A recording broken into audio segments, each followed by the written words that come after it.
Welcome back to the channel, guys. Today I'm going to talk about a very niche topic on Ramayana, since the Ramayana stuff is happening right now. That is the Sita's Agni Parikha, the Sita's trial of fire, right? It's a very debated topic throughout social media. One side says that Ramayana is the source of all patriarchy in society due to Rama's behavior at that time with Sita, after Sita came to the, after she was returning, after Rama defeated Lanka, Lord Rama. So, other side, the defendant for this claim that Ram is a patriarch says that Uttarakhand is non-canon. Let's just dive deep into what is actually true. I have pulled up something here. Wait, I can't show you here, but these are some verses that I think I should recite to you because I guess before we draw some conclusions, right? So let me just walk through you guys. This is the Youth Kand, I think, the last Kand of Ramayana. And here are the verses. This is Ram saying, "You, with a suspicion arisen on your character, standing in front of me, are extremely disagreeable to me, even as a light to one who is suffering from a poor eyesight." So here Ram is judging, Lord Ram is judging Ma Sita's character, right? And there are a lot of verses. This is verse 17, by the way, right? Ultimately, in verses 22 to 23, Ram says something in the Valmiki Ramayana, such as, "O gracious lady, therefore this has been spoken by me today with a resolved mind. Set your mind on Lakshmana or Bharata as per your ease, O Sita. Otherwise, set your mind either on Shatrughna or on Sugriva or on Vibhishana the demon, or according to your own comfort." So here, literally, this is the literal verses. I will pull up the screenshot here. This is the literal actual verses of the Valmiki Ramayana, right? And this is Ram saying this. So after that, hearing this, Ma Sita replies, this is the Sarga 116, verses 5 to 14 of Sarga 116 in the Yuddha Kand of Ramayana. "O Lakshmana, create a pile of fire for me, which is a remedy for this disaster. I no longer wish to survive, smitten as I am with false blames." So here, Sita replies, and then the trial of fire continues, where Agni Dev verifies as chastity. She comes out unharmed. Basically, Ram doubted her character. Not only that, she also publicly disowned her in front of the Ayodhya audience. Okay, so it is a bit harsh. It should sound a bit offending to you guys, but let me just tell you something that should be addressed first. First of all, in our culture, in India, in Sanatana Dharma, we idealize people too much, right? Just like Vasudev Krishna, just like Lord Ramchandra. They both are Purohottam. They are the ultimate, the peak, pinnacle of all men, right? Bhagwan Ram is Maryada Puroshottam. He is the supreme upholder of all rules. There is no exception for him, not even his own wife. For him, his people comes first.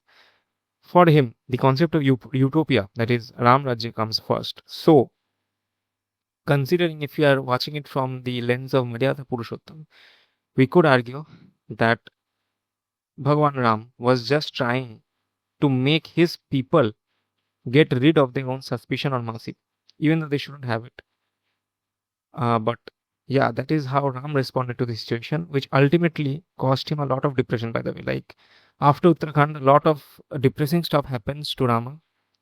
The whole love kush part, Sita's Vanavas, Sita goes away from the, and then Rama does a yajna with the golden effigy of Ma Sita, and all that stuff happens. Then he ultimately takes Samadhi in the river Sarayu, ending his own life. So it's a pretty dark end to Ramayana, I would say. But nevertheless, so this was the Maryada Puroshottam angle. The complete opposite of this, the I should say, the things that maybe Ram could not do was done by Vasudeva Krishna, right? Was done by Bhagwan Krishna. So it's the contrast between these two characters, and I think sometimes we should just see them as humans who did jobs so great they were termed as avatars of Vishnu, basically. I think if we see it from this angle, it would be a bit easier on our own hearts, and not a lot of the offending game will be played between us, right? So yeah, also the fact that Uttarakhand is sometimes deemed as canon and non-canon is also a very, what phrase? It's a very, I don't know. It seems a bit of um unnecessary, right? If something happens, if Valmiki ji did write, if Valmiki ji did write it, right, and there is actually no scholarly proof that it is non-canon, it is generally held as canon. So that should give you all the answers you need, right?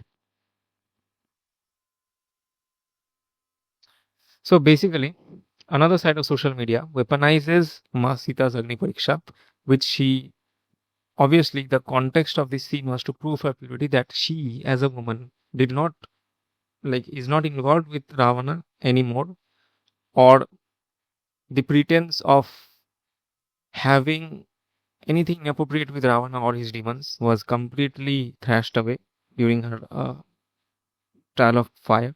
I don't know how to put this into words, so I had to say it like that. So it is almost weaponized against the society, right?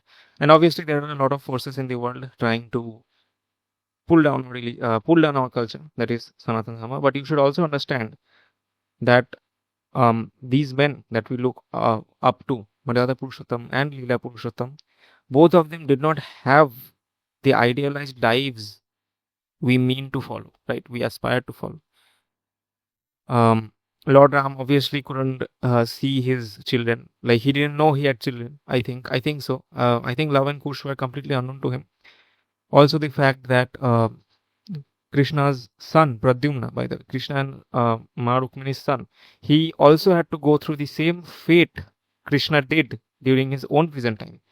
Pradyumna was kidnapped by a demoness when he was only 6 days old, and he never got the guidance he should have gotten from Krishna. Like, he is Krishna's son.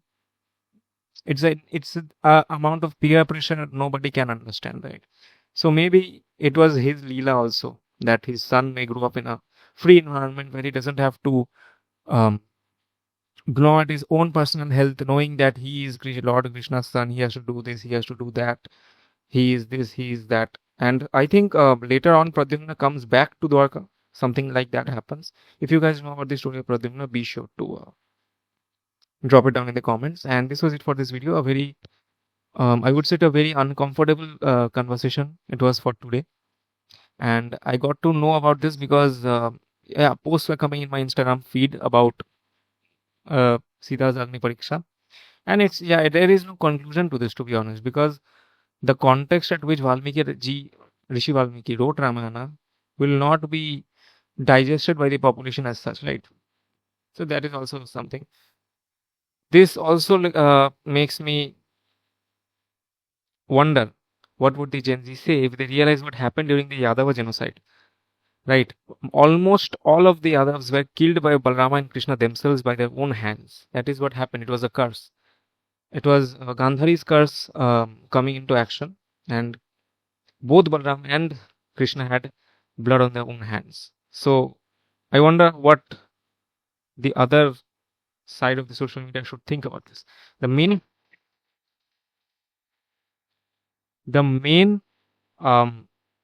point is, do not idealize people so much, right? You have to learn from their characters. You should not see them as, oh God, he can never be wrong. You should learn from their character development, right? So that is the point of this video. If you like my content, be sure to subscribe, be sure to follow my channel, drop a like, and yeah, I'll meet you in the next one.